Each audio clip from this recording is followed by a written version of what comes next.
I graduated from high school in June 1943, and I enlisted at that time. I wanted to get involved before the war was over.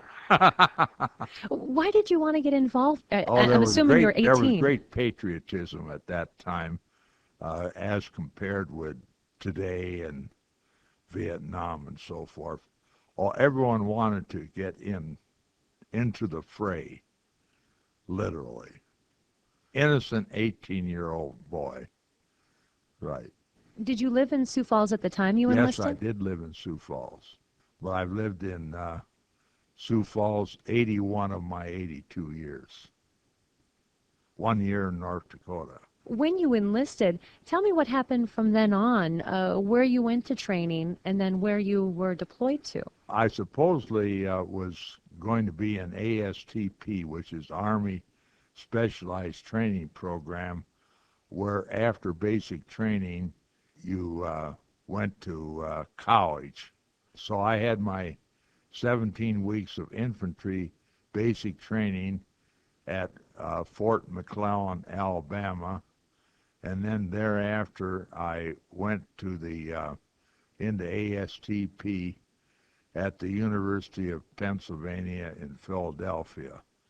However, actually, the AST programming was just a warehousing for us because they didn't need us in the infantry right at the time we went in, but they knew that they would need us as replacements when the invasion of Europe took place.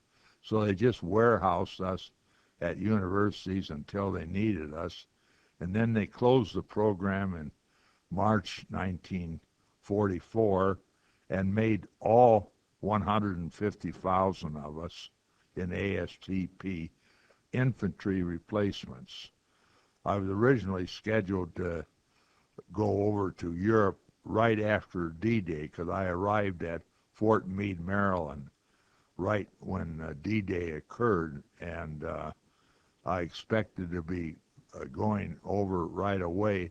However, my brother was missing in action on a airplane flight over Berlin on a bombing raid, and he was declared killed in action. So I went home for a memorial service in the middle of July.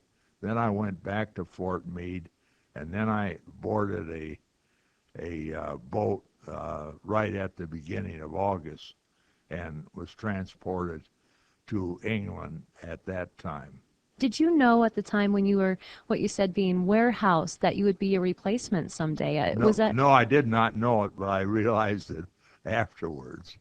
Now I know why I had infantry basic training before I went to college. I actually had 4 weeks of refresher infantry training after they closed up the ASTP program. I was at Camp Van Dorn, Mississippi for this. also wanted to ask you more about your brother who was killed in action. Tell My me about brother him. enlisted in the Army Air Corps. He was 2 years older than I was, and he enlisted in the Army Air Corps before Pearl Harbor, and then he ended up in the second radar graduating class. You know, we didn't have radar till after we went to war. This was a English invention, and we learned about radar from the English. And he was in the second graduating class at Boca Raton, Florida in May 1942. Then he was on anti-submarine duty at both Langley Field, Virginia, and Mitchell Field on Long Island, New York, because possibly you might know if reading the history of World War II that German submarines were sinking our boats left and right within sight of New York and Florida cities. They were being sunk every day. After in early 1943, Then he was transferred to Iceland, where he did the same type of anti-submarine duty for convoys going over to Russia to transport war materials. And then a lot of people don't know this. There was no radar on the initial bombing raids by Americans in 1942 and in 1943. Then late in 1943, they had one radar man on each flight going over for a bombing run over Europe. And my brother actually flew in different planes because he was one man in the whole squadron that was knew radar. And he was on a plane that was that the crew was a bunch of fellows who had got their training at Ellsworth Air Force Base in in South Dakota. He was actually on his second to last mission, and then a bomb from an upper level plane sheared off half the tail section.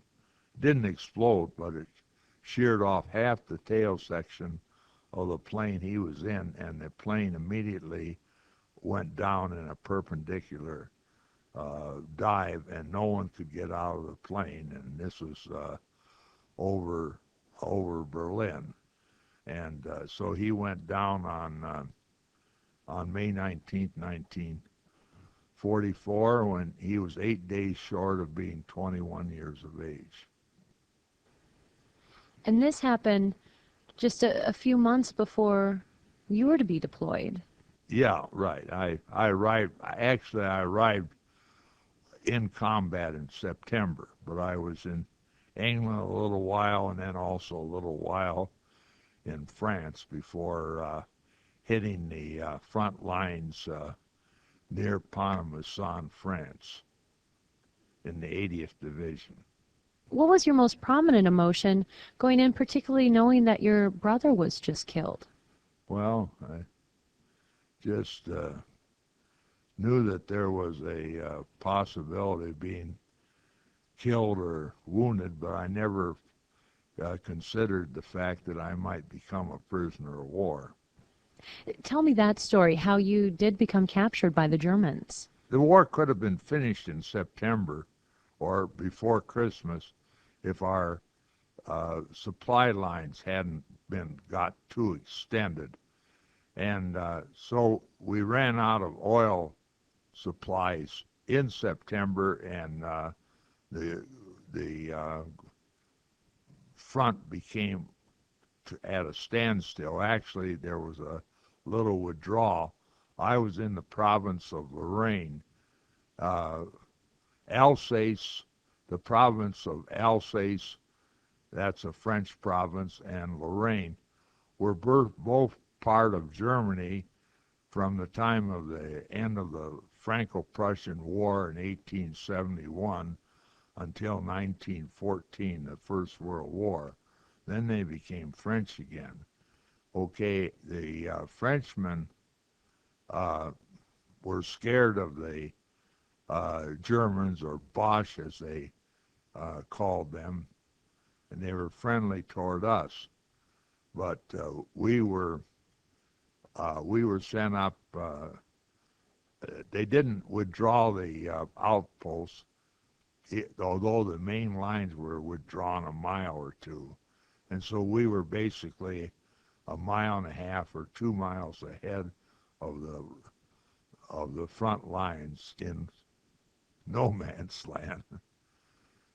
And we were only supposed to be, the duty was very dangerous because we had to go through this French village, and our job was to, on this river, the Simi, was supposed to radio back to headquarters if the Germans were coming. And of course they only had an outpost every couple miles, so the German division moved in overnight, and we didn't even see them till morning, and we were captured. We fought them for a while. We killed several and wounded several, and five of our guys were killed, and the rest of us were all wounded. And then we threw in the towel. Actually, it's fortunate that we did so when we did, because at the time I was in the corner of this stone barn, and a German machine gun was chipping away the rock right in front of me, and the bullets were only maybe an inch or two from my stomach when we did throw in the towel. If we hadn't thrown in the towel when we did, they were just going to shoot a bazooka into the barn, and then we there wouldn't have been any surrender, because we all would have been dead. So we surrendered just in time. Is there anything that stands out to you the most when it comes to what you felt through your senses? After I was captured, one of the Germans a German that I had wounded, I gave him a stomach wound when he came around the barn, and he was maybe 15 feet from me, and I got off the first shot, and he was wounded, and he was coming out of their first aid station. He recognized me, and his friend drew out a revolver, and I thought I was going to be executed in the woods, but a German lieutenant prevented him from doing this, and we went back to this was a company headquarters. We went back to battalion headquarters, and then a regimental headquarters soon after. So the German lieutenant saved my life. How many How were many were with captured? yeah, with you? There Mhm. were five of us captured altogether. And five were killed. Yeah. Were you wounded? Yes, slightly, not bad. Shrapnel wounds primarily. And then I had a concussion grenade was thrown in the barn. Fortunately, it wasn't. It was not a shrapnel, so the noise affected this ear. It does to this day. I have a loss of hearing. Tell me about the living conditions while you were a prisoner of war. The living conditions were not good. We were in the wintertime, for example. We didn't have any firewood, but there were so many of us in one building. We were like cattle, because the body heat from cattle keeps the barns above freezing. Also, that was true in the barracks we were in.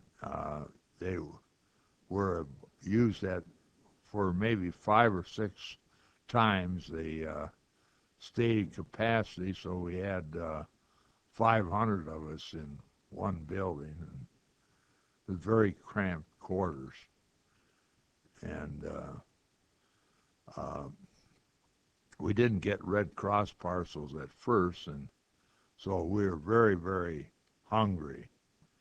And but after we started getting Red Cross parcels, and we were still hungry, but our stomachs had shrunk, and we were adjusted after 3 months to the sparse rations we got from the Germans, so we survived okay.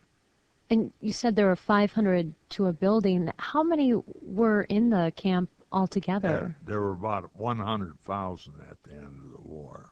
This was an international compound, because they had not only Americans there, but British, and then from all their Commonwealth, South Africa, India, Australia, New Zealand, Canada, and then they had French there, Polish, Serbs, Italians, and all countries that Hitler had come in contact with. When I arrived at Stalag 7A, there were only 1,000 Americans, but at the end of the war, there were approximately 50,000 Americans. Did you So, notice one nationality was treated worse than any of the yes, others? Russian. The Russians did not were not privy to the Geneva Convention, so they did not get Red Cross parcels, and there was a tremendous hatred between them and the Germans, and one or two usually got shot every day for a minor infraction. But the one funny thing that happened was they had these German police dogs, and we go out on a work detail, and when they would come uh, into the building, they'd say, "Rausnitzer, Gottverdammt Crucifix." But when those German dogs moved, you wanted to move because they didn't know anything about the Geneva Convention. And however, they accidentally sent two dogs into a Russian building, and 5 minutes later, the bones of the dogs came out. The Russians had eaten dogs raw. It explains maybe some of the hatred between those two, Yeah, the right, Germans and Russians. right, Wow. right, right, Huh. Now, this is all 1944 when you were captured, correct? right. Well, yeah, 1944 and 45. Okay. How long in total, how many months were you there? A little over 7 months. We were liberated April 29th, 1945. Can you remember what you felt when you were liberated? Felt very good to be back in American hands. So it was American soldiers that liberated you. Right. It was the 99th Division, American 99th Division that liberated us. With your other fellow 5 soldiers that you went in with, did you all come out of it alive? I don't know about the other uh, four. Four. They got sent to different prison camps, and I never knew what happened to them. I know the sergeant, because I had some correspondence with him one time after the war.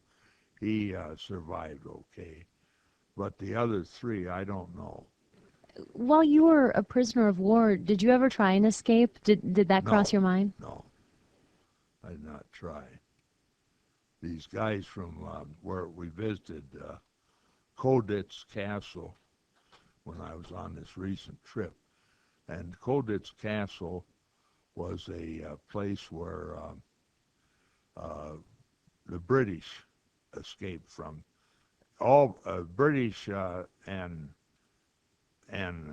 others that had escaped unsuccessfully were sent to Koditz, this castle in Poland, and it was supposed to be inescapable. However, there were still 35 of them that escaped during the war. In fact, they had a glider right at the end. We're going to try and escape, but they didn't use it because they knew the war was going to be over in a few days. But Americans really didn't try to escape much because we knew that we were going to be liberated soon. Well, however, the British, many of them were prisoners for 5 years or more. Those that were caught at Dunkirk in May or June 1940. So it was 5 years before they were liberated. You had a short time compared to them. Right. Then, yeah. Right. Did you have a wife at the time you were a No, prisoner of war? no. How about your parents? Did they know you were captured and where you were? They did not. It was very dismal for them during the Christmas of 1944 because they'd had the experience with their older son being missing in action and then killed.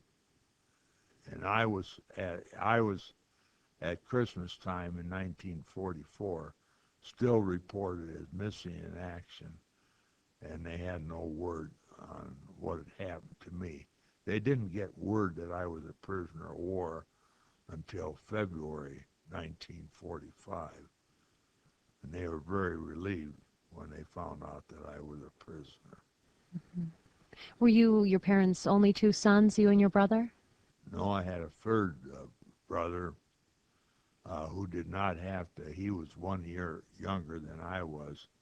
He did not have to go into service until after I came home. Then he was drafted and went into the military after Japan surrendered. He went into the service in September 1945, and he was in the Army of Occupation in Japan. Tell me, when you came back to the States, how quickly did you come back after you were released from the prison camp?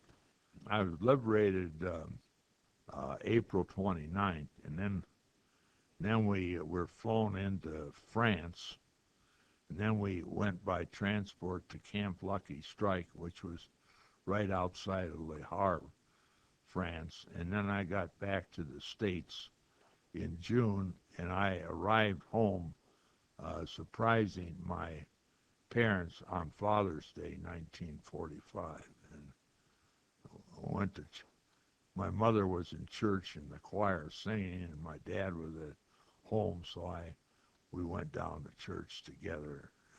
So he was very joyous, and my mother was very joyous to see me. Was she up on stage or in the choir singing at the Yeah, time she you was made in it? the choir singing, right. Did she notice you right away? Right away, immediately, right. Did she come running down at all, or Yeah, she did, right. is there a story that you want to share or an experience that was most significant for you, either funny or bad, that you experienced during your service? Well, I feel very fortunate. I was probably lucky to be captured in a way. I wasn't online. I was only online a week, and I never saw or witnessed the blowing up of my comrades, like the veterans of D-Day or the Battle of the Bulge did. I never witnessed that, so I don't have any bad memories of the war itself. The only thing I remember, and time is a good medicine.